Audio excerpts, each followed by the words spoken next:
I'm taking just a brief moment to tell you about Anchor, which is the platform that I am using to record my podcast. Let me explain. First of all, it's free. And who doesn't want free? There are also certain tools that allow you to record and edit your podcast right from your iPhone or computer. And Anchor will distribute your podcast for you so it can be heard on Spotify, Apple Podcast, and many more platforms. You can make money from your podcast with no minimum listenership. It's everything you need to make a podcast in one place. So please just download the free Anchor app or go to anchor.fm to get started and have fun doing it.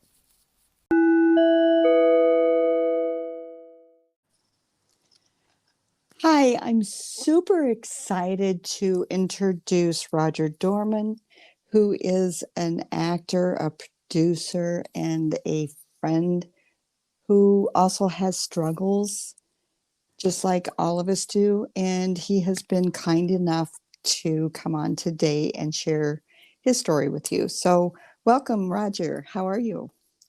I'm doing great. Thanks for having me. Oh, I'm so excited about this.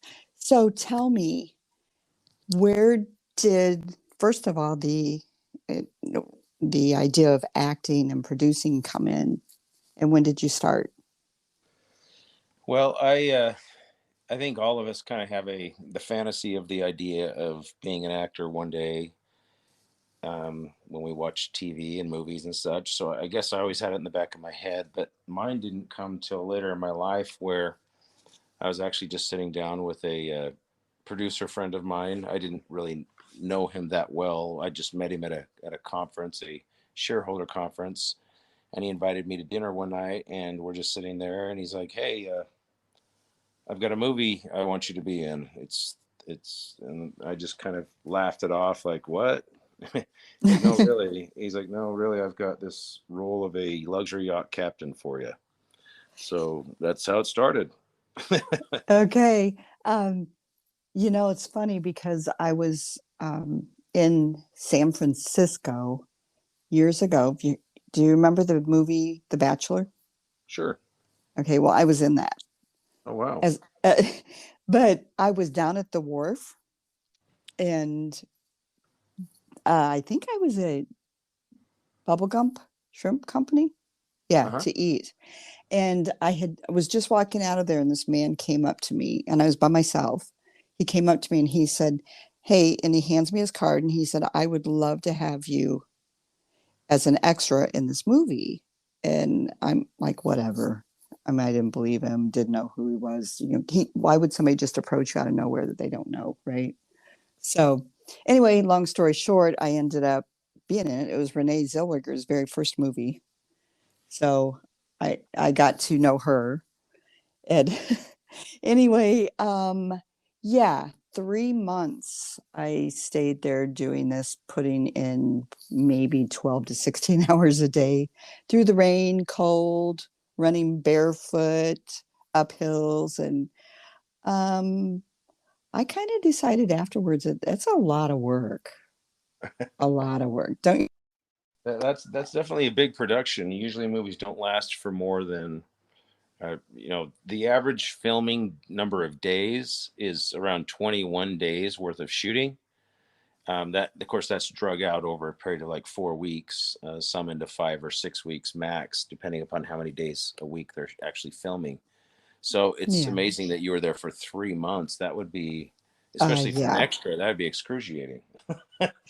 It was, and the thing is, you couldn't leave like the site whatsoever. You just had to stand there and wait until, and we had to do it over and over and over again. Some of the scenes until it was perfect. Yeah, I mean, I'm sure you know all that part, but being an extra, I didn't get like a trailer to go into in between or anything. Like we had this big room we could go in and hang out if it was like raining really hard and it wasn't our turn yet or whatever. But and they had somebody in there with snacks and food and whatever.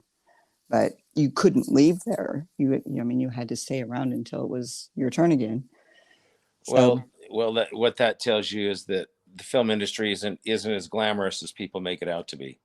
The only Well, time you see right, glamour, the only time you see glamour is at premieres, at big events that happen right. usually once a year. Other than that, these actors and actresses, I mean, they go through a lot of very challenging days. They go through blood, sweat, and tears, emotional challenges, you name it, just to push through to complete a project. And like you said, just because you nailed the scene one time, now they have five different angles they want that same effort towards, uh, and for you to nail it each time at each angle, and then they go around the room depending upon what's needed and get the perspective of the other actor that's standing opposite you or group of actors. So it's a 3D version. There's so many angles in a movie, and that's why movies appear to seem like you're all over the place. If you actually to watch a movie from the perspective of the camera and Hmm. actually be conscious of it, you'd be amazed at how many times the camera angles are bouncing around. And each one of those you just have to figure is a take, and probably took anywhere between 10 minutes to an hour to create. Wow.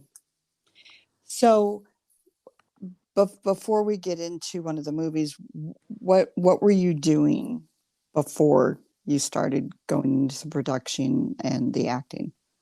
Well, it's the same thing I'm still doing now. I own a Okay. current I own a currency exchange company, and we send currency, physical foreign currency banknotes all around the world.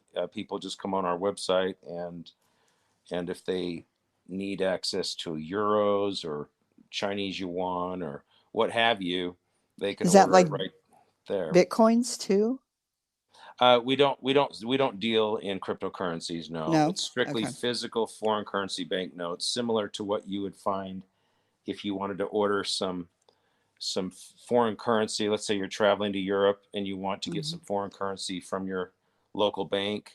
Hmm. Uh, Not every bank, but a lot of banks have what are called the foreign currency uh, desk, so to speak. And that's Okay. through that entity or through that division of the bank, you can order foreign currency banknotes. And it usually takes, like, sometimes you can get it same day, other times it takes a week or two for them to ship it to your local branch, and then you can pick it up. So ours is an overnight delivery. We just saw a need in the industry that where we could just get access to foreign currencies all around the world. So we act as kind of a wholesale um, warehouse, so to speak, of different currencies to ship all around the world overnight. Okay. And so apparently you have the luxury of taking off when you need to then Yeah, with your position. as the owner, I can be wherever I need to be, whenever I need to be there. Occasionally, I'll need to intercede in something regarding the office, but I've got some great employees that handle the day to day, and I just manage some of the bigger stuff from wherever I'm at. Let's go into um, the first movie that you did. What was your Uh, part? What did you do? sure, I was in the movie Wander with Aaron Eckhart, Tommy Lee Jones, Catherine Winnick, Brendan Fair, Heather Graham, Raymond Cruz, Ian McClare. There are quite a few very incredible actors and actresses in that movie.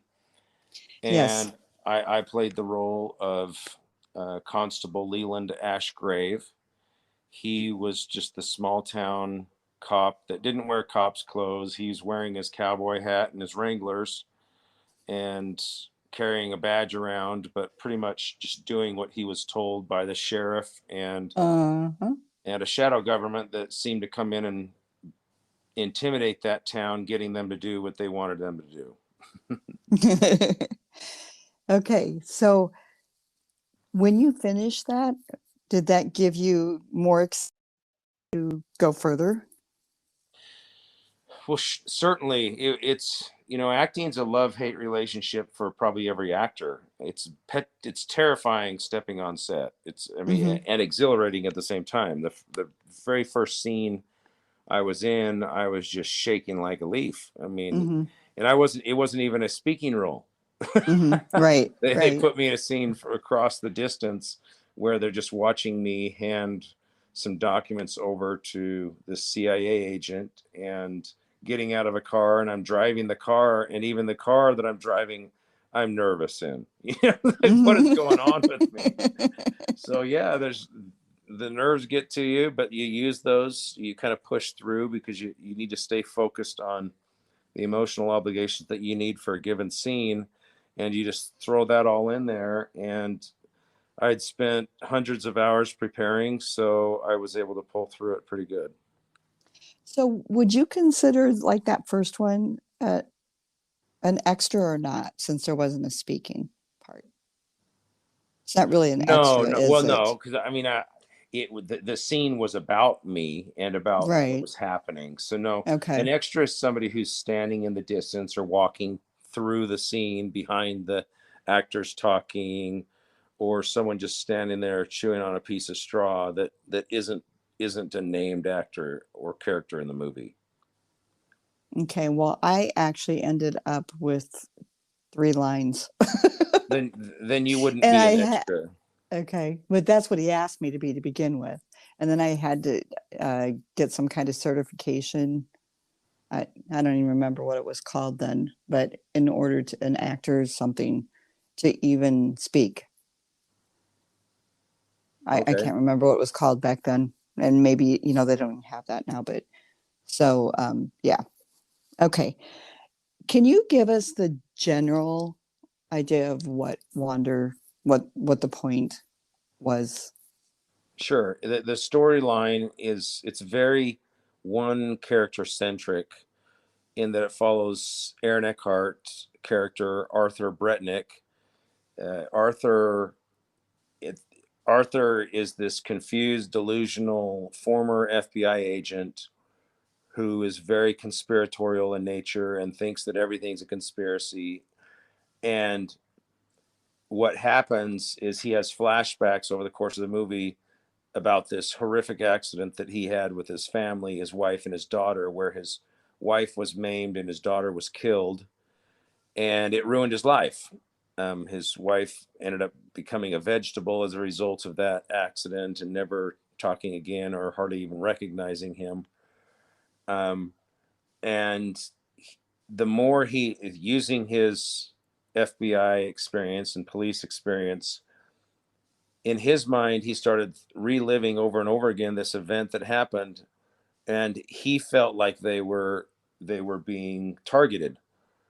And the reason why he felt that is because he had been given prior to going to this town called Wander. He Mm. he just happened to be with his wife and kids and brought them along with him. He was just going to innocently check out this tip that he had been given about this crazy town Wander.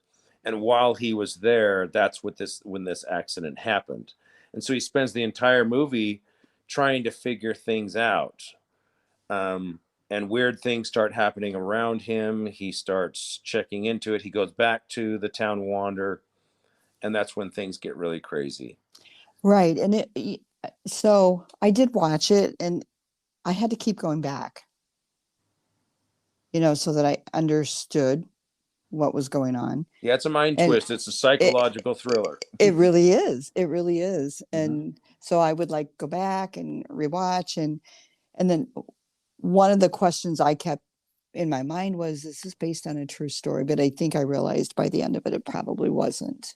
No, I don't think we've Um, gone that far to be that out there and use that yeah, outlandish of yeah. things of implants into people to track illegal aliens. I don't think we've gone that far. If anything, the country's gone the opposite direction and just opened its borders.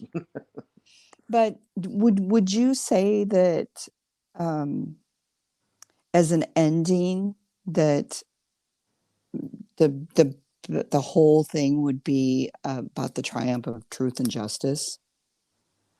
For sure. I mean, Okay, the okay, reason why he's laughing in the end is he's like, I'm not crazy. I was right, right. right, All these people that made me, I finally found the truth. Like, call it a big giant gaslight of his life, right? Like, right. he had a conspiracy that was working against him, trying to make him believe that he was losing his mind. Right. And that's just a giant gaslighting by the shadow government to keep people around him, to keep their secret hidden while it was still active. And over the course of the whole movie, and at the end, that's what ends up happening is, in the end, he realizes that he was right, and that it's all about standing up for what you believe and pushing forward, and no matter what it costs you, really. Hmm. Okay. So we got that one. Let's go into Karen. Karen, Can well, I, you know what, before you go into that, I want to clarify. I actually looked up so everybody knows out there what a Karen is. So I've got it in front of me. It's kind of interesting. I knew most of it, but one, they're always white. I did not realize that part. I knew they were racist, but I didn't know that that meant that they were white. You know what I'm saying? that's I think that's kind of become the secondary definition of it. It wasn't always white, or because there's two things. There's a Karen that is the type of person that has that personality that's just up in your business all the time, and she's just attacking anybody and everybody over anything. It could be the lady that's going to the PTA meetings, just like it's uh, a lady that is in the grocery store telling you to put your mask on or pull your mask up over your nose, Right, or it could be somebody screaming at the umpires because she's just over the top protective mama bear that is reporting an umpire to the local little league council because he called a ball or a strike on her son that was clearly a ball. I mean, it's right. just somebody who goes over the top. They're typically an A-type personality, aggressive and very vocal and communicative.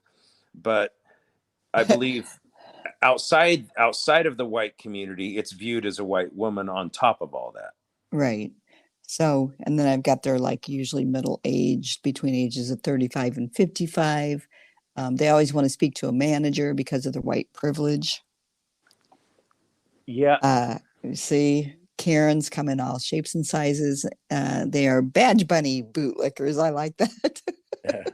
There's lots of names. The Yeah, general consensus is an out of control woman who just thinks that whatever authority there is, they have the right to go straight to the top. And if that meant the president of the United States, they'd be calling him or showing up at the White House door if they could. right. Well, okay, so let's talk about that movie. Taryn did a wonderful job. So you can, I guess, say her name, but she did a wonderful job in playing that role. And you scared the heck out of me. First of all, no, I was like, okay, when I first realized it was you, be, because you do look different than I don't know. Did you have to do stuff to do, did you, because you're bigger than what you are in person. And I know that usually a camera can add like 10 pounds, Yeah, heavier it's than what you are. Your yeah, face was fuller. the funny thing about that is I was I was in some of the best shape of my life, and I was absolutely ripped, but you wouldn't know it because I wore this big huge coat, baggy pants, Yeah, and yeah. you just never saw me underneath there. You just saw this buzz-headed cop that wasn't so happy. Yeah, you think? Okay, And so yeah. yeah. So let's talk about that. Why don't well, I'll let you go ahead and tell what the movie is in general. I'm really going to push it out there. I think a lot of people need to see it. Um, Well, as far as my different looks, every movie I look different in. I mean, I guess that's a good definition of a character actor is somebody who can change their look and right. doesn't look like themselves. I mean, even my interviewers on all the different TV programs and podcasts that I was interviewed on, where there was video, Uh-huh. they all said the same thing. They're like, you're him. You don't look like the same guy. You kind of do, but not really. Well, it's because that was the intent. Sometimes when you emotionally and physically take on a role, and then you add the little um, characteristics of the look and feel of that person mixed with the costume, you become that person. You're Right. not Well, you yourself. have to become them to be good. Yep. So that's that. And my producing partner, Mary Allo of Allo Entertainment, she calls me her human chameleon, which is a fantastic compliment, because it means that she's comfortable having me be in any role that In any that role. I could Yeah. be in, or that calls for someone like me. So, Right. That's um, but great. but the movie Karen, let's see, starring Taryn Manning. She's also the star of Orange Is the New Black and so on. Most people know her by that, and Right. and Right. many others. Fantastic, accomplished actress. Been doing this since she was in her teens, so a long time. Along with Corey Hardrict. He's actually in currently one of he's the coach in a TV or a Netflix series called All American, which is a huge series going on right now. Right. Um, Right. and Right. he's been in a bunch of really good movies as well. He's been around a long time.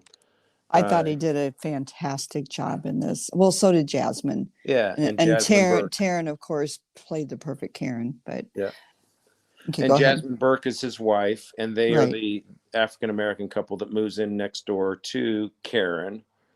And I am Karen's older brother, Mike Wind. I'm the I'm the cop that's been around a long time. I feel like I'm above the law. I feel like I can just take the law into my own hands because I belong to a secret society of policemen that kind of have each other's backs, that range all the way from the highest up to probably the state attorney general, all the way down to the smallest precincts, being that we just kind of got each other's backs. So the concept of police and police forces having each other's backs on controversial confrontations with uh, when the law is questioned, I guess.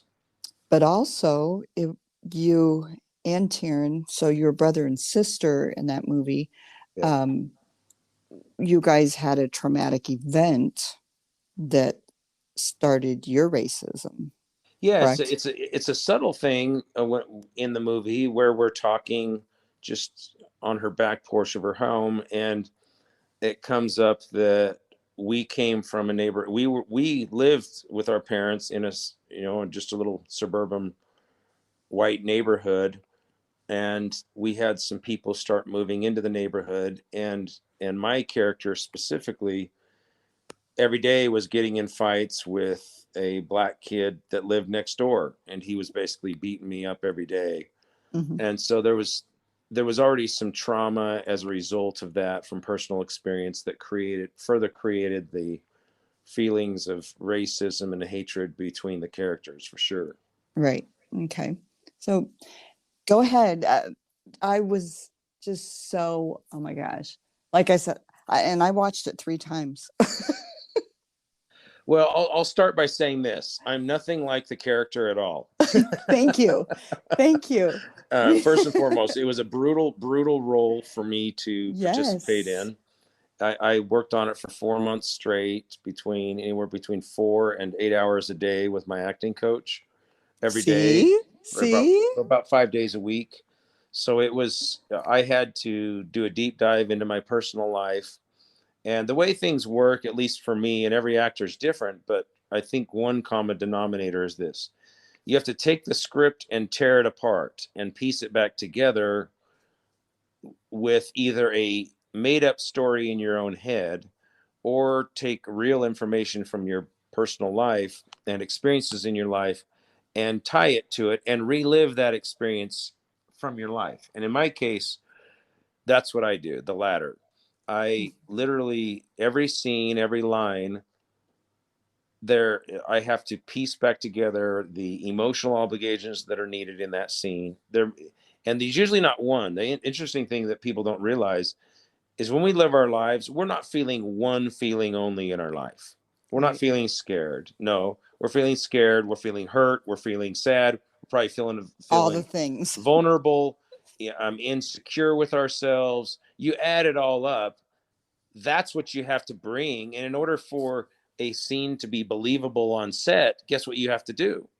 You got to be that person. You have to have all of those Those. emotions present in your body prior to shooting the scene. And then, oh, Right. by the way, on top of it, you have to have 50 people standing around. The director say action, and for you to deliver it like it's natural. And oh yeah, remember the lines. Right. So that's what has to Well, happen to prepare for a single scene, and it could be a simple scene that may take 6 hours to do, or it may take 30 minutes to do. It just depends upon how smooth things go and if the director sees what they need to see. And so right. it's very intense, and that's what I had to do. I just spend hours upon hours upon hours trying to figure out how to become this person. And for not me ever meeting you in person, but kind of being part of, well, I guess it all began on TikTok. But, watching you live there, I knew that you were a loving person and a caring person. You take care of your children, and, they basically are your life, and you're so kind. And so personality into somebody who is hateful, mean, Yeah, yeah. you There's know. not a lot of redeeming qualities about Officer Mike Wind.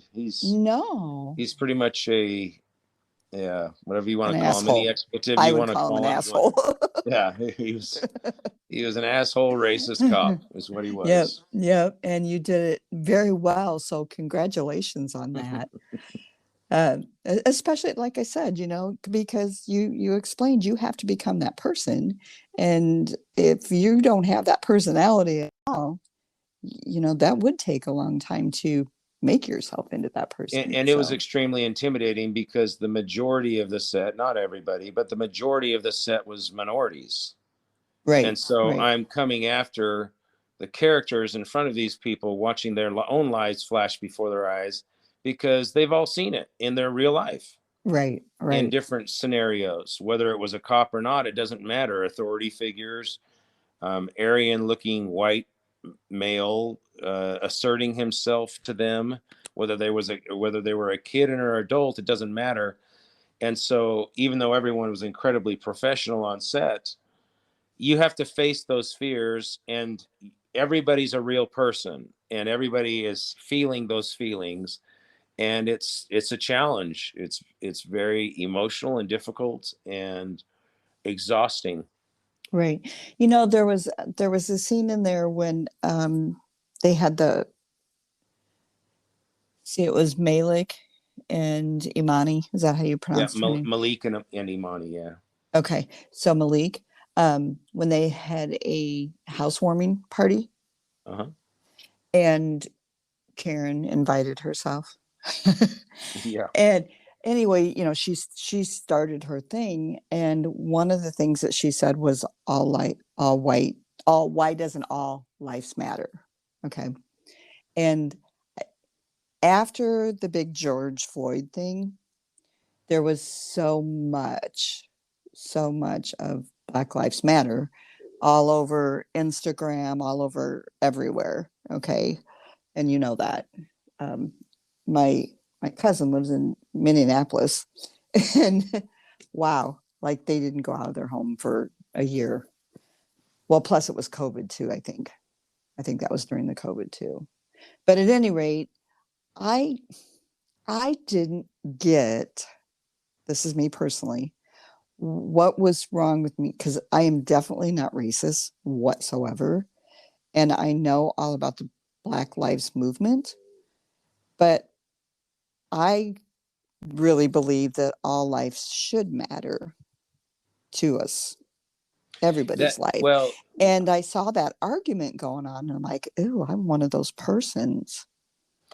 this yeah, but you didn't throw it in somebody's face.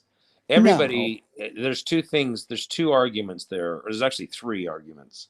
There's the organization of Black Lives Matter, and that's not right, what we're talking about now. right, There's Black Lives Matter, the statement, which is really about the pain and the racism and the lack of ability for a lot of the culture and people and minorities in general to be able to advance in life when they're already living in a society where it seems and whites have had so many more advantages along the way. It's like yes, there's advantages for everybody in this world, and especially in the United States, but that doesn't mean there's equal advantage, because there's natural bias, there is natural hidden racism that none of us know who is racist. And then there's just opportunity that, just like a role in a movie, there's only so many roles for an African American or a Spanish person or a white person. Hmm. And the majority of the opportunities, because the majority of the country is white, have been for white people. And so it's about creating that equality. What's interesting about the argument, though, and this is the third thing that's the critical element that people mistake and misunderstand about that statement. It's extremely offensive to say all lives matter in the same sentence of somebody else saying Black Lives Matter, because they're talking about their pain and their hurt and their missed opportunities and their struggle to get to advance and to Hmm. become a race of relevancy in a society that is majority white. That's Right. all it is. They're Right. not saying all lives don't matter. They're saying Black Lives Matter as an emphatic statement, like we matter too.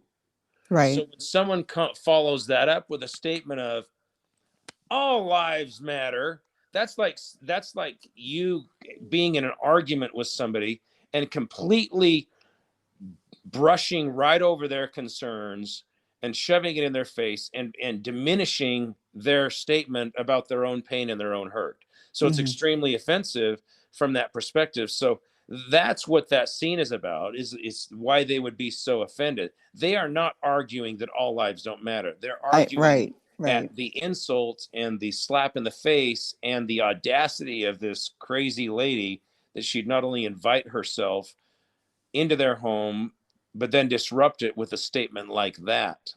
Right. Right. So, yeah, that just was really interesting to me because I was called out on that actually on Instagram.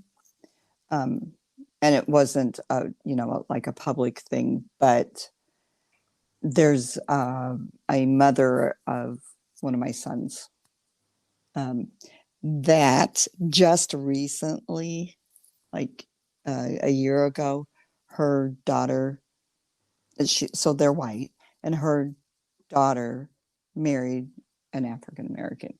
And then she became all about this Black Lives Matter. And she doesn't really know me apparently because she was making these statements and really, throwing it all over the place and whatever. And I I said I I absolutely, like, I was so horrified over everything that was going on. Um, but I've also experienced that myself as a white person from a police officer. So anyway, but I have a very large family. My mom had 17 brothers and sisters, and a lot of our family did a lot of adopting and stuff, and we have mixed marriages, and so I have grown up with, well, my great great grandfather was part African American, and so I've grown up with that, and I we never had any problems. We maybe it was, I don't know, maybe the way we were raised, but none of us had any problems as far as racism. I think that's just it, is it's in the family. But I think anytime you hear a cry for help from a community, there's clearly problems in certain areas and in certain places and with certain families and with certain cities, governments, you name it, it's real. It And is. just because it's not real in your world doesn't make it a not real issue. That's what I struggled with in preparing for the role. Hmm. It was because I've never even witnessed any act of racism. Literally, at least on the overt side, Hmm. subtle things I probably was naive to. Right. But Right. as far as overt types acts, no, I grew up in small town America in southern Nevada and never witnessed anything like that. But that doesn't mean that it's not real and it's not happening in places like Atlanta and Chicago and wherever else. I mean, it's real, and someone someone like me, all I can do is listen with my heart open and with my mind open and with empathy as much as I possibly can. And if not empathy, sympathy, because I haven't been through it with them. So empathy is a tough one, other than doing my best to understand with empathy, but certainly sympathy, and certainly with a quiet mouth. Right. Listen Right. to what they have to say, do my best to understand, and do what I can to make my world and their world a better place when I'm able to, or where I'm at. Hmm. And it starts with the individual, and that's where I'm coming from with it. And it's And I still believe that it's still, you have to start with your children, and raise them properly in respecting everybody's life and not being a racist. well, Um, I'll share a little I story with I you. believe, shoot, please do. It's a story, actually. I wasn't on set, but I had a driver, like, every day when I was going to set and going back to my hotel, get picked up, go back to my hotel. I had a driver.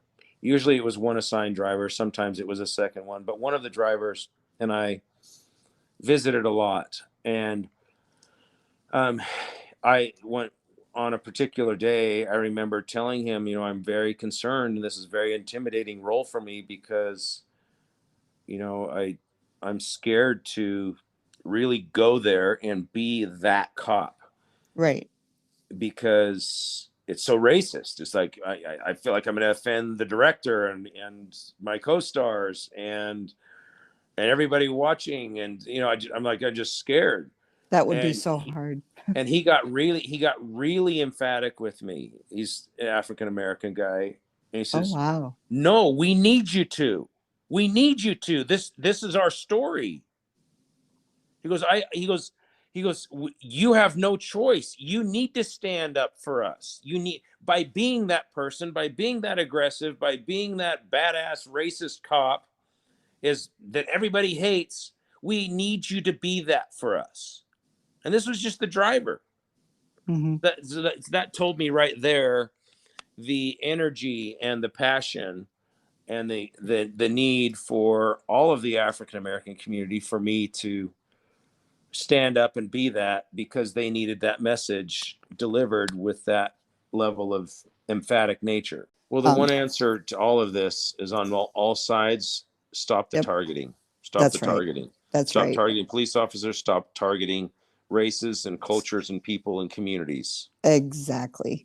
And that's what I wanted to get out about this whole movie that I took from everything was all of that.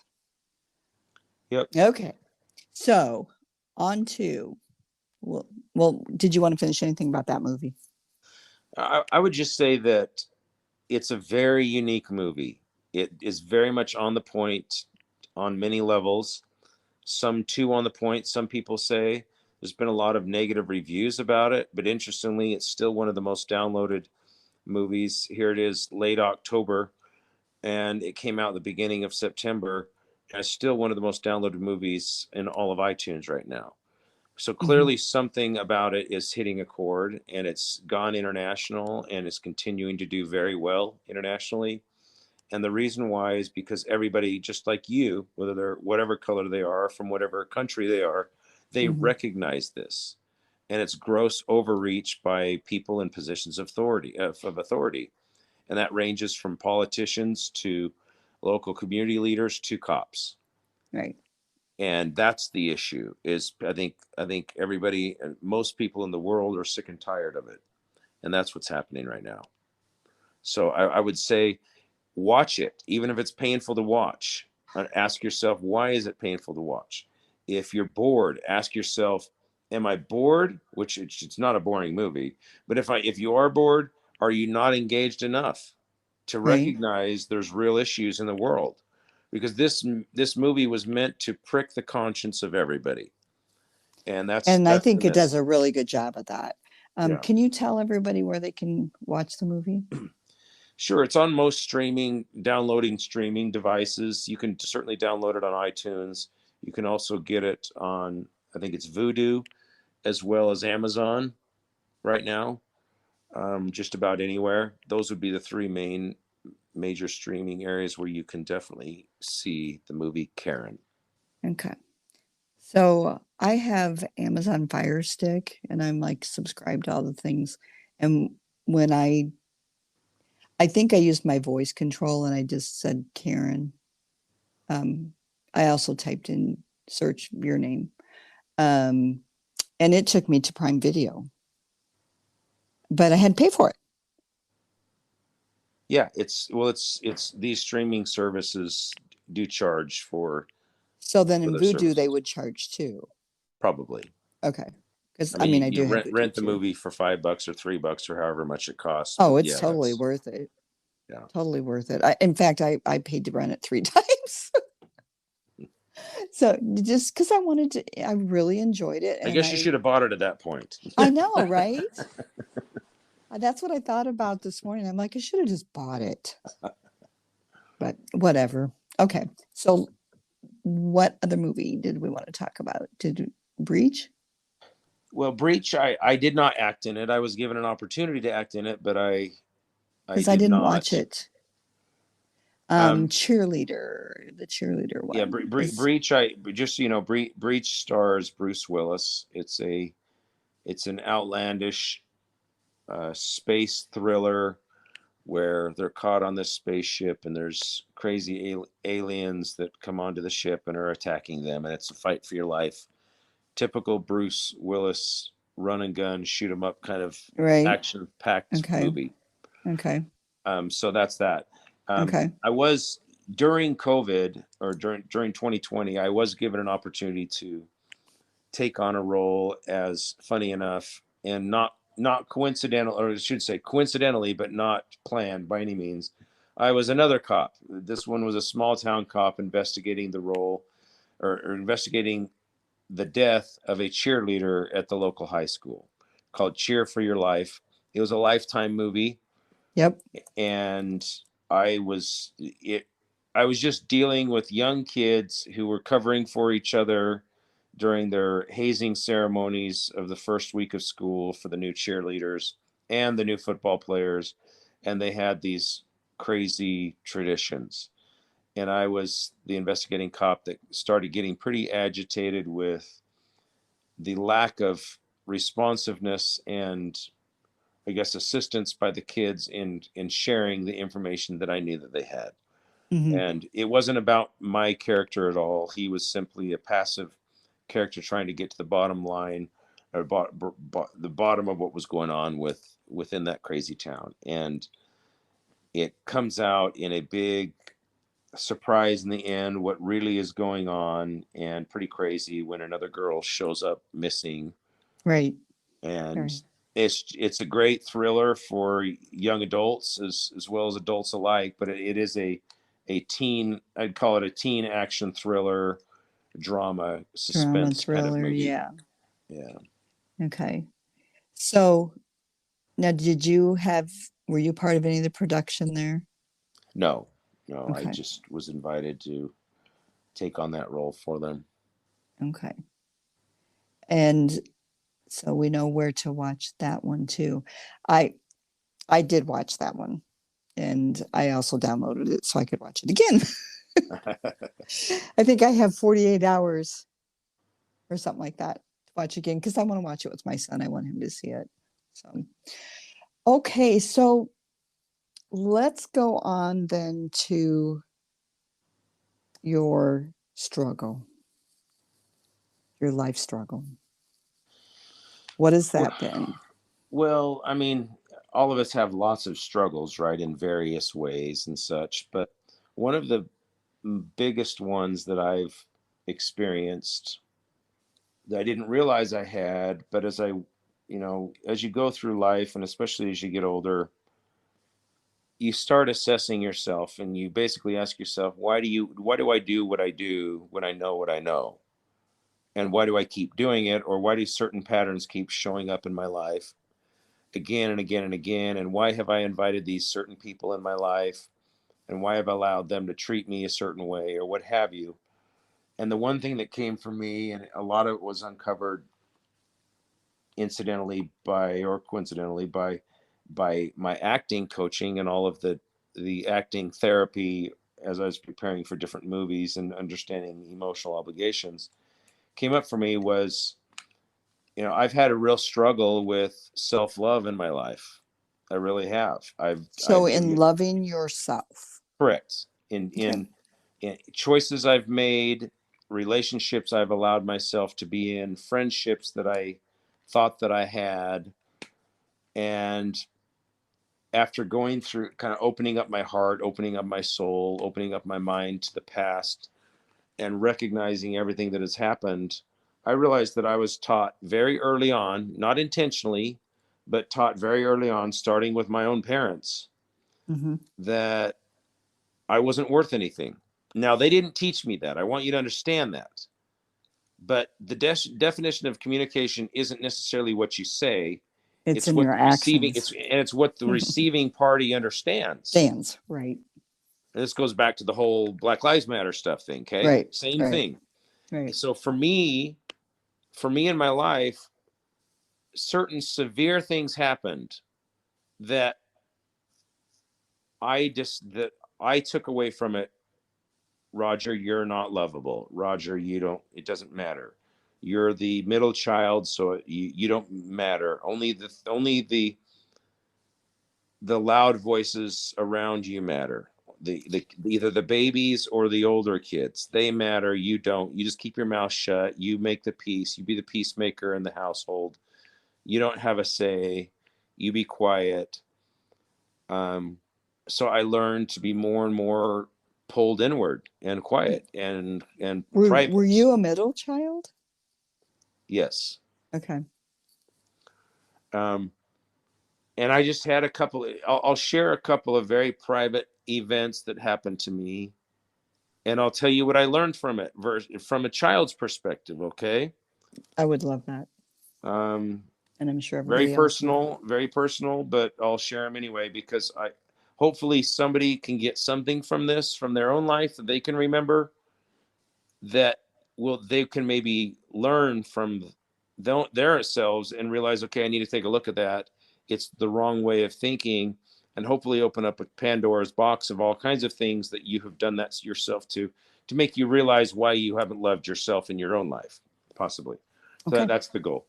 Um, when I was 4 years old, I lived in Southern California with my family. I don't know why, but my family took a trip up to Salt Lake City, Utah. And on the way back from Salt Lake, not too far, maybe half hour, 45 minutes south of Salt Lake, we stopped at this gas station. Okay. I'm 4 years old. 4. Yep. Um, the sense that I remember at that age is that my dad was the type of person that was very impatient. It's like, everybody stay in the car. I'm just going to fill up the car and let's go. Of course, at 4 years old, I'm like, I got to go pee. I need to go to the bathroom. Can And I interrupt you just a second and ask you how many siblings were in the car? um, at the time, there would have been a total of five of us. Okay. I was the third of five. Okay. Go ahead. Um, so I remember feeling really scared because my dad was really upset and impatient with me that I would need to go to the bathroom, and how dare I? And you had to stop. They So had to stop. Yeah. and they had to get gas anyway. And so I'm like, and basically he's like, well, hurry and go to the bathroom. And I remember him begrudgingly taking me to the bathroom. And I remember standing in front of the urinal to go pee. And then, of course, as all little boys do, sometimes they need to go more than pee. Right. And so I'm like, oh, I need to go in here, Dad." And at the time he was standing next to me, I remember again him getting really agitated, impatient with me, and basically telling me to hurry up. Well, I go in the stall, and sometimes little boys, they take longer than they probably should. And I probably did. I don't know. I can't remember that. But I remember feeling real anxious that I needed to hurry so that I wouldn't disappoint my dad anymore and so that we could get on the road. Which would probably hold things back longer. Sure, for little boys. Mm-hmm. Nonetheless, I finished what I'm doing. My dad had left the bathroom. I go out through the little 4-year-old. Usually people don't leave their 4-year-olds, boy or girl, alone in bathrooms, but clearly my dad did. And clearly my mom was completely preoccupied with the other 4. And she had Were a they one younger? she had No, a one she had a 1-year-old, so there was a okay. baby. Okay. And then there was a 2-year-old, and then me, and then there was a 5 and a 6-year-old. So I mean, it's Wow. They all were younger. busy. Maybe she was 7, but anyway, that was the age range of the family. Well, I come out to the gas pumps, and my family's car is gone. They forgot about you. I look everywhere. I thought maybe they were pulling around or pulled off to get away from the pumps. I couldn't find them. I start bawling. I go back into the gas station. I go up to the front, and this nice man who was very kind to me, I remember seeing this little boy, seeing this boy sobbing, and I just said, my family left me. And he said, "Oh, no, no, they didn't come out with me." And so he takes me back out to where the car was, and like, it was right here. And he's like, and then the last thing I remember him saying is, "Don't worry, they'll be back." And I remember him taking me back into the gas station where I just kind of stood there waiting for my family.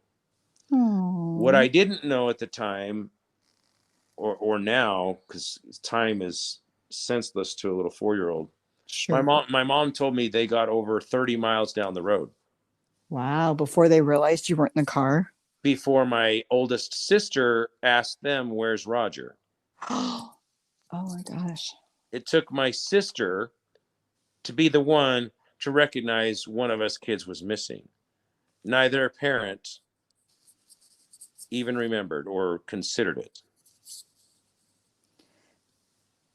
So when an event like that happens in a child's life, where they are not considered, where it wasn't Important. important enough by those that are in charge to protect them and watch for them and take care of them, what does the child learn? Oh, I don't matter. Right. You don't matter. The needs of the baby crying in the front seat matter. The arguing between the 2 oldest kids is what matters. But the quiet middle boy didn't matter. And so that was one of the events in my life where I was taught that I don't matter. From your Um, perspective, yes. from my Mm-hmm. perspective, that was Mm-hmm. not the message that was said to me.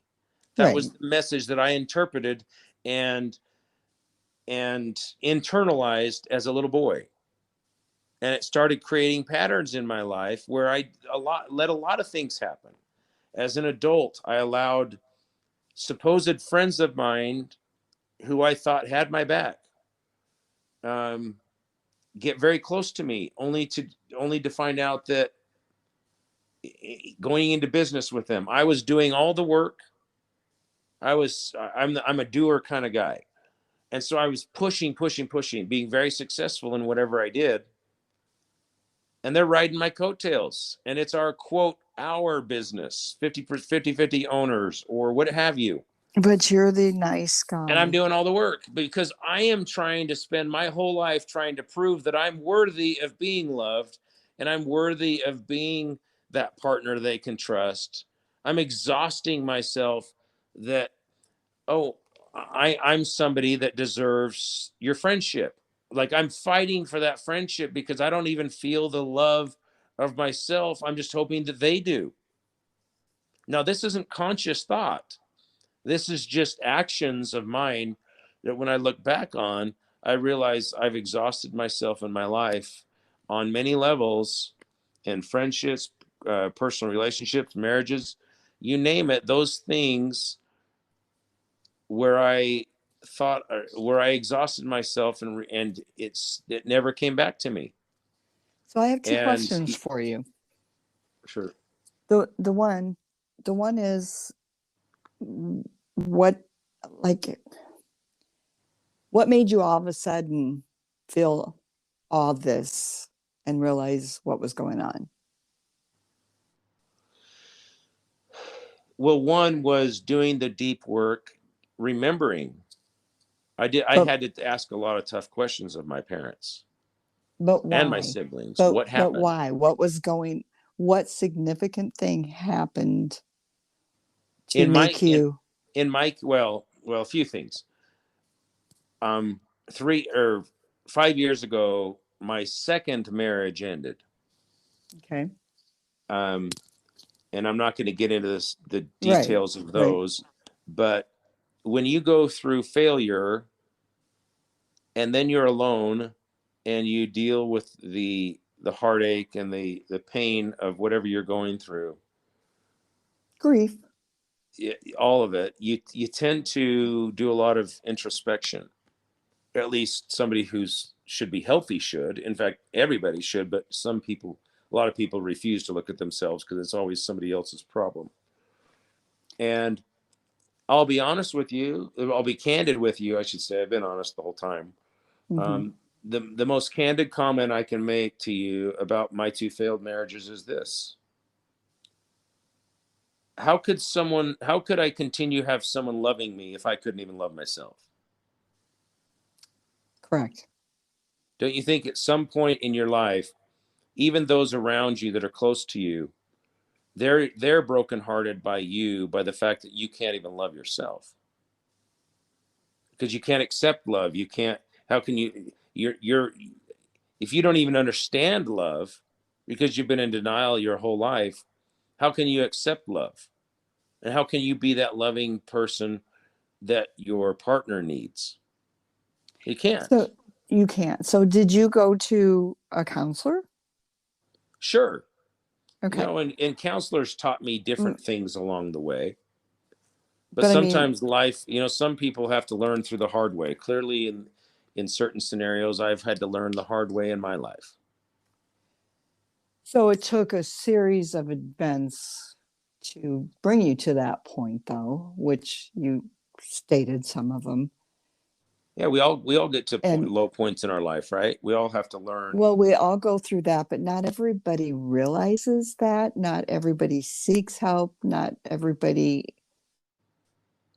to give you just there's intelligence there too that and that you're wanting to again like you said you strive to be a good person and good at what you're doing and all the things so that to me kind of looks like it came naturally for you to go okay I need to look at myself and find out why I'm feeling this way but Well, not everybody eventually, would do that. I mean, there's some obvious reasons I could easily point out for both of my former partners that are obvious, but I got tired of pointing the blame elsewhere. And I had to start looking at what did I do to create this? Or what did I do to set this up? Or what happened? Because nobody goes into a marriage thinking that it's going to end. Right, right. You know, Hopefully not. yeah, I mean, that's not why you get married. Right, You're making a commitment at a minimum till death do you part. right. So, and when it fails, not once, but twice, and and you, and all of a sudden that affects a lot of things. It affects your kids. It affects your ability to be with them all the time. It affects their ability to live with you in your home all the time. All of that stuff is impactful and it's devastating more than people ever want to really give it credit. It's devastating. It is. And and you have to take a look at yourself and say, okay, in my case, I thought, oh, I'm never doing that. I'm either never, ever, ever going to do this again and never open my heart up to anybody ever again. Or if I do, I'm going to be fully both eyes awake, heart awake, mind, soul, feelings, emotions. Everything's going to be so on alert to everything and anything so that I can be finding that person that will compliment me and stick with me. And then it dawned on me, I'm not searching for somebody else. I'm searching Good, for me. good job. And so from there, what do you feel like helped you the most? Because have you overcome it, or is that something you're still working on? Well, it's amazing to be able to recognize that and come to that awareness. Absolutely. So that's pretty powerful. It's very So, powerful. am I And working on it? Yes, I work on it every day. It's just something now I'm a conscious of. And when you spend 50 years of your life living a certain way in an unconscious way, don't you think it's probably going to take the next half of your life to unwind to that? Now, that doesn't mean probably, I mean, it that's something you do have to work on. well, what I mean is once you've made a commitment to change, yes, you are doing all those things, but you don't stop doing it. It's like an alcoholic. Once they're an alcoholic, they're always an alcoholic. They continue to do the things that keep them from those behaviors by doing other behaviors. And it's the same thing. It's easy to fall back in your own mind into thought patterns and thereby actions. So for me, it's about keeping my energy and my thought patterns and my internal vibrations at such a high level that they don't allow me to dive down and go to base level stuff that will then put me in a spiral of poor decision making and poor thought patterns and feeling bad about myself and thinking I only deserve this or that or the other. Okay, so for our listeners out there, we want to clarify those some actual steps that you're doing, to, because Roger, you're amazing and you're very intelligent. And I'm not going to say that everybody's not, but not everybody would know what to do or even look at themselves. You know, they would put the blame on somebody else automatically, or maybe they wouldn't even care because they wouldn't recognize it. But you recognize things, you put them together, and you gave it a name, which I love. This is something that I've worked on myself. Um, but I didn't do it alone. I did go through a life coach, which is what I am now myself. But I think they gave me a little bit to, like I had to put little selfie notes all over the place. I matter. Um, I'm a good person. I deserve to be loved. Little reminders to begin with. And I had to do a lot of soul searching, and I did a lot of but I still had to do basically the work myself. I had a little bit of guidance, but I still had to do the work myself. So is is that is that how you feel like you were doing it? Well, first step is becoming aware of the things that don't work in your life. Then be aware of the things that happen in your life that make you start asking yourself honest questions about yourself. Do I like me? What are the things about me that make me feel insecure? Why do I feel insecure about those things? Why is it that you feel like you have to why is it that every relationship in your life you're the only one that's showing up? Well, that usually means that you feel like you are having to prove yourself to be lovable to the other people in your life. Why?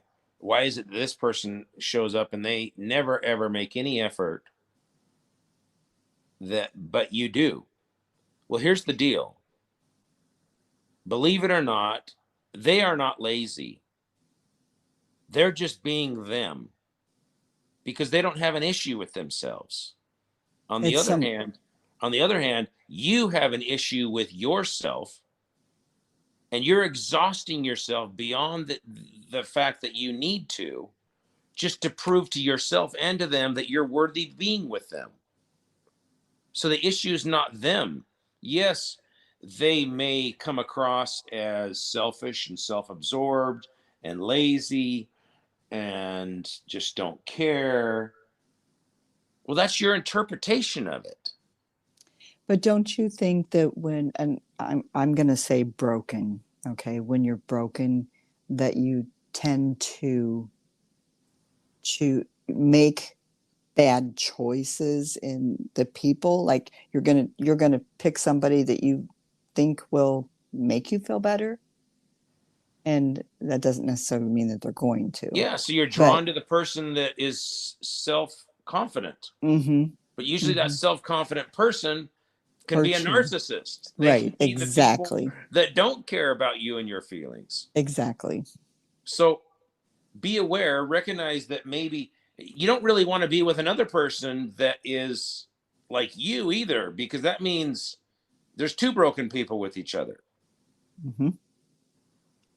So I guess if you recognize that everybody's broken in different ways, Right. you just get to decide what you're willing to put up with and what is your worth. And your greatest worth may be found being alone, not with somebody.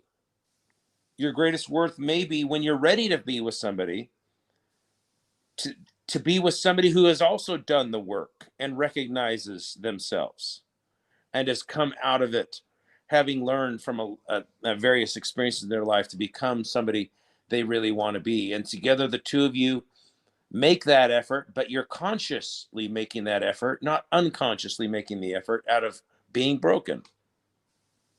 So how does this all come into where you're at today? I am, I guess I'm like a new baby walking. I can walk. It's not it's not a unconscious thing for me yet where it's just second nature. Mm-hmm. I'm What's interesting though is I'm starting to understand little things just like a baby does, where they start doing little tricks and they start recognizing and understanding their balance before they can just start running. Okay.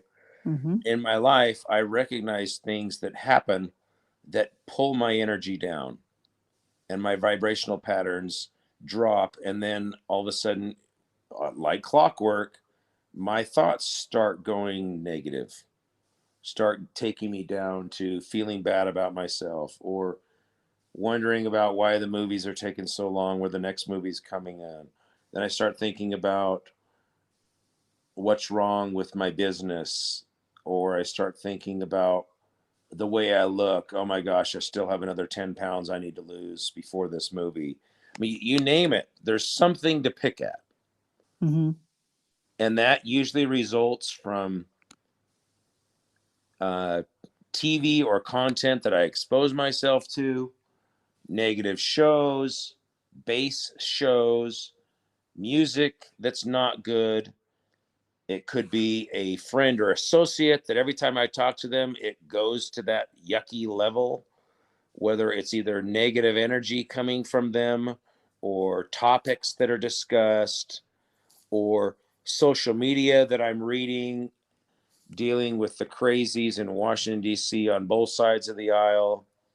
And I mean, you name it. There's so much negative out there. It's like we are trained.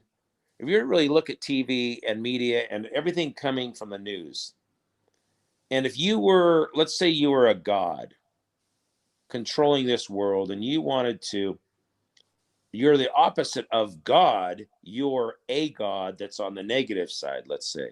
I'm just Mm-hmm. using this as an example, okay? Mm-hmm. Mm-hmm. Even if you're a non-believer, you can get this idea. Okay. What would you do in this world to bring down the level of energy and vibrate positive vibrations down to where you would be keeping them, the world, from being happy and looking up and celebrating the creator of life in the master creator and and God of this existence? What would you do? You would do exactly what's going on right now. You would be everything on the news would be negative, very little positive, 99% negative. You would cover those things that make you feel like the world is literally falling apart. You would be hammering us on every level, which is kind of what's going on right now. Hmm. So I was just Definitely. talking to a friend the other day, like, I learned to shut that stuff off so long ago. She was telling me, she goes, I'll just go for a walk. I'll just go out in nature and go for a walk, and then I'll start thinking about how beautiful this world is and how exciting things are. And so your reality can be what you make it. That's the amazing thing. We're all conscious creators in this existence. As human beings, we can all be who we want to be. You can And that, decide what experience is yours in this existence, but that may require upsetting your current existence. It may require you leaving and abandoning the old existence that you once were. And which is why a lot of people have a problem with that because they don't want to let go. yeah, but They don't want to. then Yep. you maintain the circular pattern of repeating over and over and over your same mistakes. Yep. But guess what? Someone stuck in a high rise in New York, Manhattan, let's say, they're complaining about the cost of living. They're exhausted by their work, even though they're making $250,000 a year. It costs $200,000 a year just to live there, Right. and between food and everything else. So they're just on subsistence level. Why not quit your job, move to Montana or Wyoming or Utah or wherever out in the sticks? You could live off of 20 grand a year doing something you love out in nature, but it has to be your choice. Right. And you have to decide what you want, whether that's in a partner, in friendships, business relationships, what you do for a living, and most importantly, where you live. So, where are you going to take care of your heart and your soul and your mind? Nobody talks about that. There's no education. They don't teach that to kids growing up. The most important things in life, they teach them about things that don't matter. Yeah, I think you're probably teaching your kids that. And I think that's probably because of your own experiences. Just from what I've seen with, I mean, family is the most important thing to you, and you take care of all of them, and you give them good things. And then you Eh, just hit on the other point. Family is the most important unit in society. mhm. And guess what's under attack? Families. Right. Guess what half your listeners grew up in? Broken families. Broken families. Yep. And they're all on subsistence level, or they're all on, everybody's on autopilot, just surviving. Single moms working, they don't even have the time or energy to think about the important things of life, even though they beat up on themselves daily in their mind and have a broken heart over the fact that they can't give their kids more attention than they can because they have two jobs they have to run. That's the whole issue. That's why people are the way they are and why they feel the way they do about themselves, is because of things that they have been taught by themselves, that they have come to their childhood understandings of, that have stuck to them this day. So you need to ask yourself, what is and isn't important to me, and what is and isn't true about me, and start shedding off those incorrect, misplaced beliefs of yours, because they just aren't real, but they are destroying your life. So you do know that all of these things that you went through starting from childhood and broken marriages and stuff has made you into the man that you are today. Absolutely, and I'm very grateful for those And you things. should, and that's, I hope that people look at that instead of, oh, I had this horrible life. And I'm not talking about you, but people out there listening, all of us, none of us, first of all, none of us had a perfect, and nobody still will, perfect childhood. I'm sure a lot of parents don't mean to, they don't even recognize when they're saying stuff or doing stuff that they're damaging that child. They're not doing it on purpose. I know that there are people that do that, but most of them, I know how my parents were, and very, very strict. It sounds kind of like yours. And I was a middle child too. That's why I asked you if you're a middle child, because it's usually the middle child that gets ignored the most. Yep. Um, and I learned that at an early age, and I've made sure that all my kids get the same amount of attention. I don't blame my parents for anything. They went on how they were brought up, and I think, at some point it's up to us to make a change. So I made a change. I loved my parents very much. I was there for them as they were passing away, and I have absolutely no regrets. I have no guilt, and I don't have um, bad memories. But I learned from what they did and took the good stuff and the bad stuff into how I was going to parent. And I'm not a perfect parent either. I don't think anybody has like the right answers. I think every child is different, every situation is different, and we have to learn as we go along. All three of my kids are have different personalities, so I have to treat each one of them different. And I have a different relationship with each one of them. But I have taught them to be open and honest and tell me when maybe I'm having a bad day and they feel like I've taken it out on them. Tell me, because I don't want them to feel that way. You know what I'm saying? I feel like, just from what I've watched with you, that you are very loving to your children, and that you're aware, and you would be easy for them to go and talk to. And I like, and you can correct me if I'm wrong, because I have not been with you personally to see it in action. But that your kids feel like they can come to you with anything, and they feel protected. For sure. And honestly, their greatest blessing was some of my greatest difficulties and challenges and Difficulties. trial Yep. growing up. But I chose to be the opposite Mm-hmm. of certain things. With that said, my mom was extremely loving. She was just overwhelmed.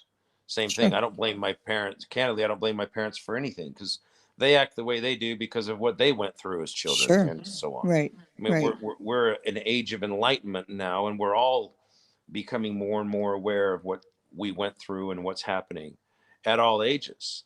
The young generation, they're the light ones. They're the incredible ones that have come um, to bring light to this earth, and it's our job as adults to make sure that we protect that light, and that requires keeping them away from the barrage of negativity Right. and And allowing one them of to be who they are.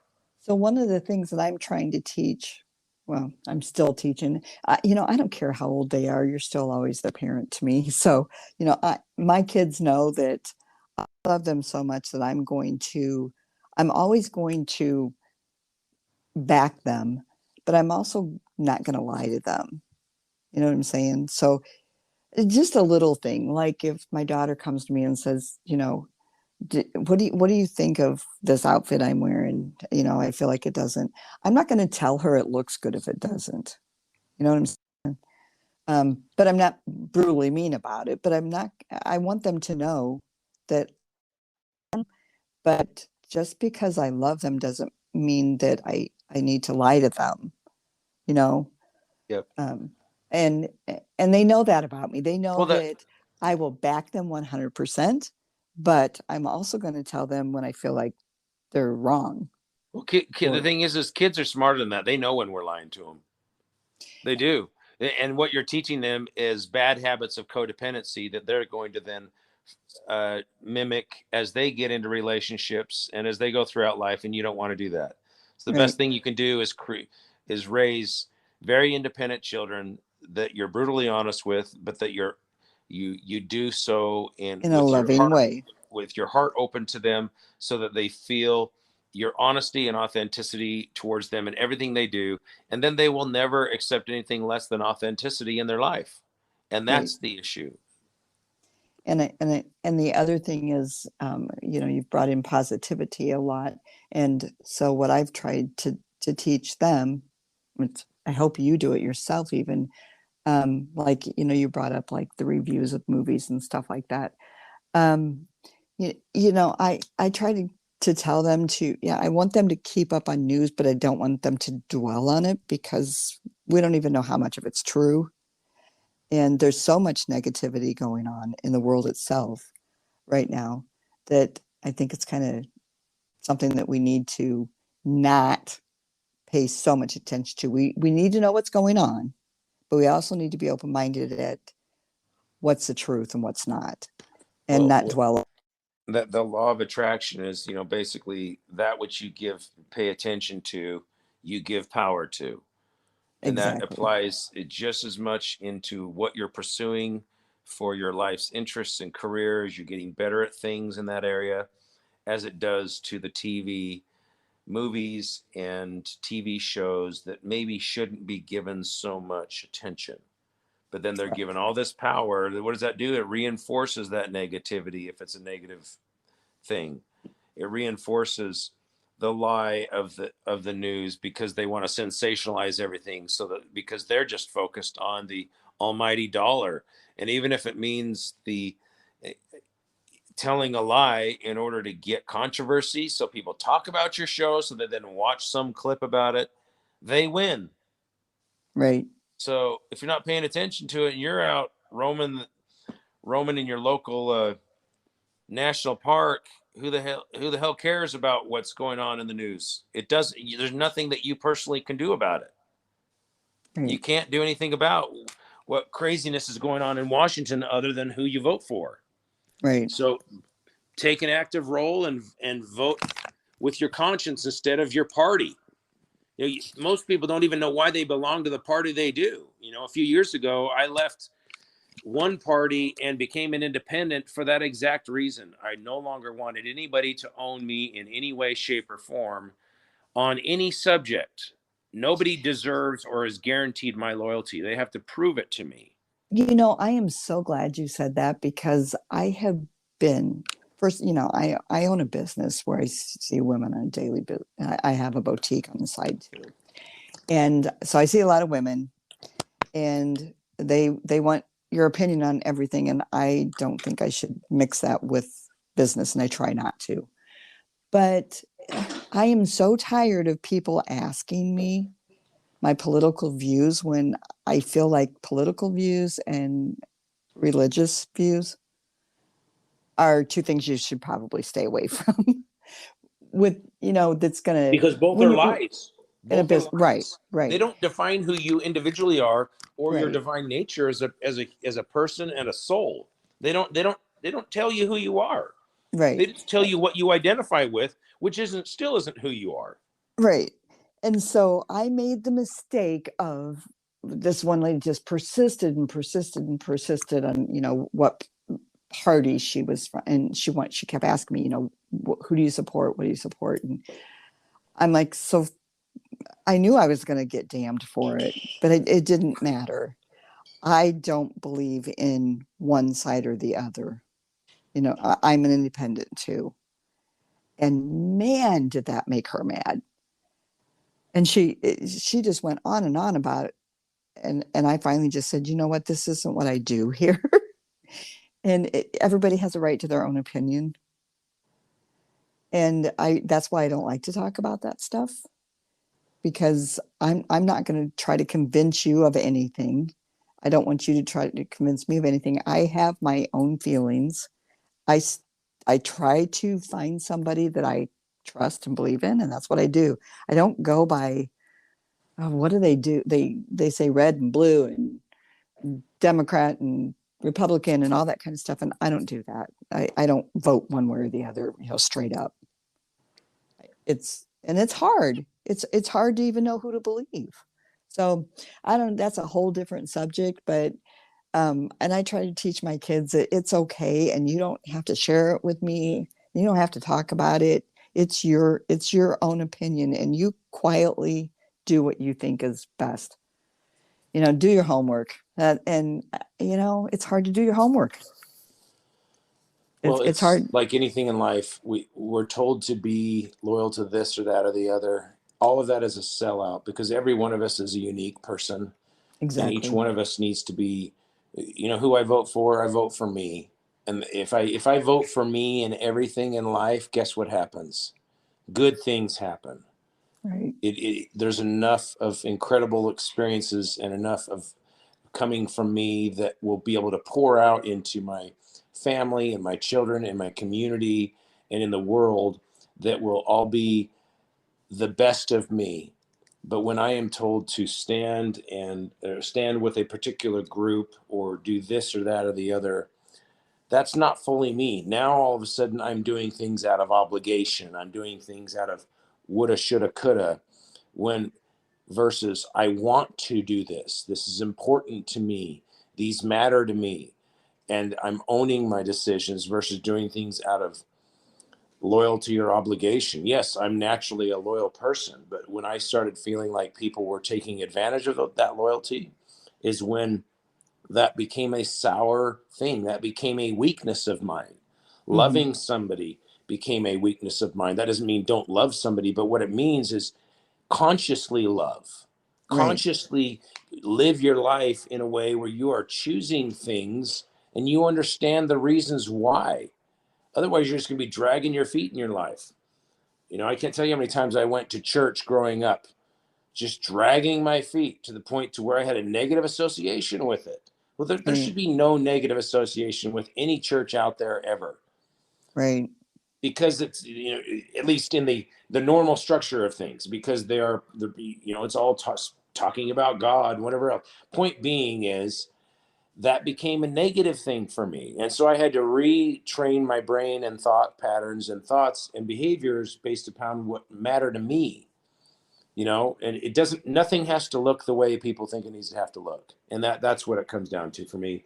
And that goes back to the whole self-love, is that live my life as a conscious creator in a way that I can continually and always be grateful for everything that I'm doing because I choose those things consciously. And I'm not walking through life unconscious, just making decisions based off of irrational emotions and confusing thoughts. So So my last question to you is, do you feel loved? And do you love yourself now? I do feel loved. I've been incredibly blessed in my life by incredible family, extended family, friends, and loved ones. Those I'm closest to are my children, as you've mentioned Hmm. a few times. They bring me the greatest joy and happiness in my life, even if they are sometimes very frustrating. Of course. And do I love myself? Yes, I do. But I'm telling you this, that it's something newer to me, and as such I'm not perfect at it and I'm working at it daily.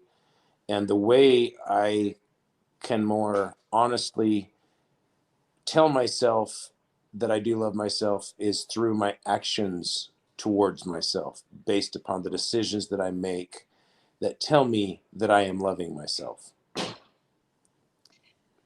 Roger, this has been just an amazing talk. And I really, really think that it's going to help a lot of people, which is my purpose in life struggles. Um, I really appreciate the things that you're saying. And I think that people will listen to this. Um, so could you tell everybody like how they can find you on social media, that they can follow you, or Sure. even if you want them to? Sure. On Instagram, I'm at roger.dorman. That's roger.dorman. On IMDb, as in Internet Mary Dog Boy, imdb.com. That's the platform used to follow actors and directors and anybody in the entertainment industry. You can look me up there just by going into the search bar and typing in my name, Roger Dorman. You can also search by the movies that we talked about earlier. Um, Now, is this, And on TikTok, you can look up Roger. I think it's Roger.Dorman official or something like that, right? I mean, you are know you that. still going on there?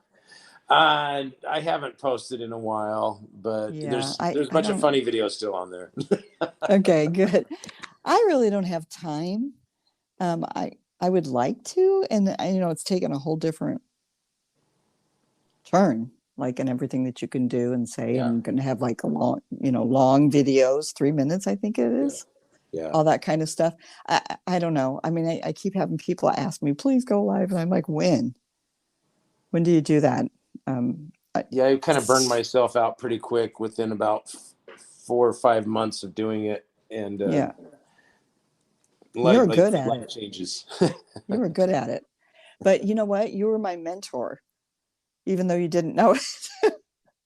But you were my mentor, but not in gaining followers as much as I was so interested in who you were as a person.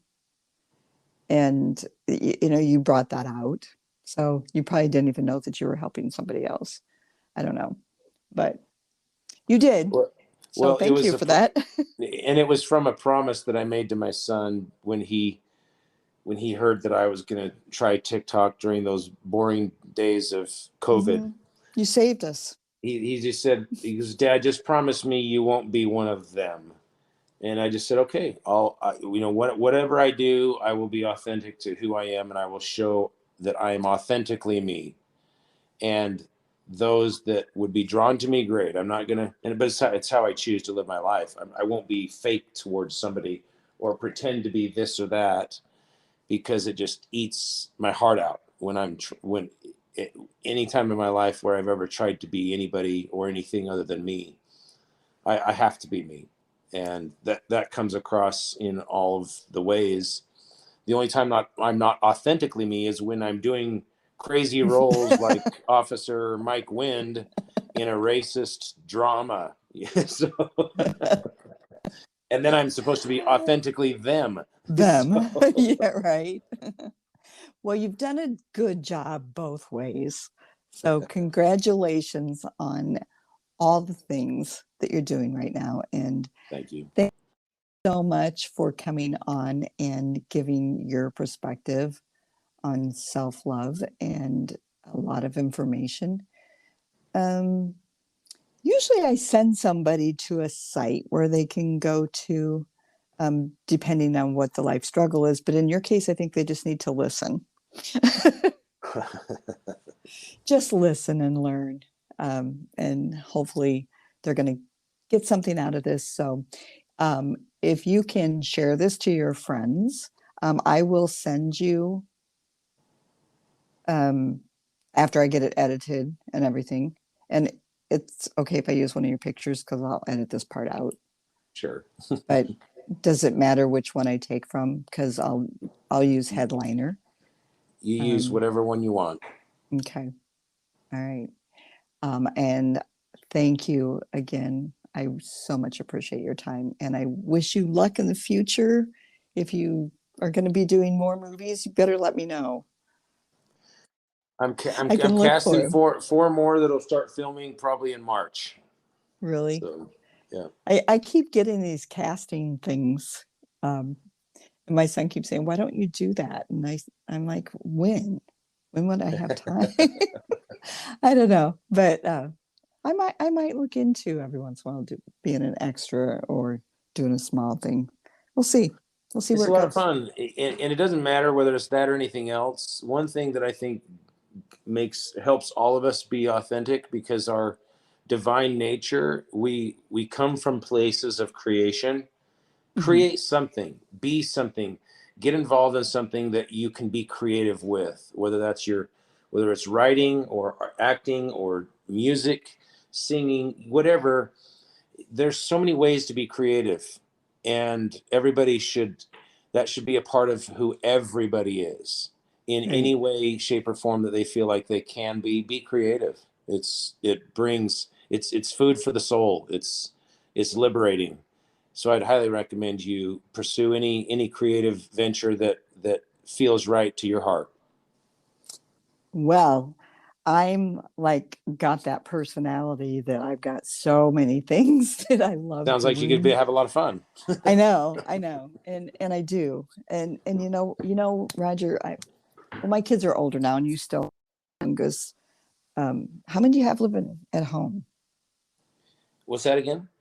You do you just have your youngest? Does he live with you full time? He bounces back and forth between his mom and me. We both live in the same town, so You he's are in the with same me town. virtually every day, but he's also with his mom mostly every day. So I mean, he bounces back and forth. Yeah. Okay. Um, what I was going to say was like, so for me, now my youngest is now in college, second year of college. So I have more of a freedom to do things. And what I've been doing for my self care is taking trips by myself. A lot of people like go, "Oh, that doesn't even sound like any fun." I meet people like you would not believe. But Hmm. but the biggest thing is that I take like when I go to San Diego, I love San Diego. I love going on the ocean walk. And I just walk and enjoy the people I see around me. I meet new people. Um, I'm not a partier, like drinker, doing drugs or anything like that. But I love going out to nice places to eat or whatever. But mostly I like just taking that time out to get away from all the stuff I'm doing back here, and just refocusing on myself and giving myself some time to relax and work on whatever I need to work on for myself. And I like do that like once a month now. I'll just take like 3 or 4 days for me, but I can do that because, I don't have any left at home. I couldn't do that for years, wherever I went, my kids went and that was my focus. My focus wasn't on me. Yeah. So I've learned now to balance that. Still need me, doesn't matter how old they are, which is fine. But I've also taught them to be self sufficient too. But I'm glad that a small part of them needs me for certain things. That's So, right. all right. Well, thank you so much. I enjoyed talking to you. Likewise, thank you for having me, and glad we could talk about some important things. Yeah. And hopefully we can help some people. That's right. All right. Well, you have a great weekend, the rest of Thank you it. very much. Take Okay. care. Good night. And that's a wrap. I just want to thank all of the audience for listening to this podcast and also to ask you to leave a review on whatever platform you might be listening to this on, and also to invite your friends and relatives to listen to these podcasts and all the episodes. You can listen on Spotify, Apple Podcast, and many other platforms that offer podcast. All you have to do is look up Life Struggles by Christy Collier. If you want to find me on Instagram, it is also under struggle_winner. And if you search my name, Christy Collier, I think that will come up too. Thank you again, and I look forward to doing the next Life Struggles episode. I hope you will too.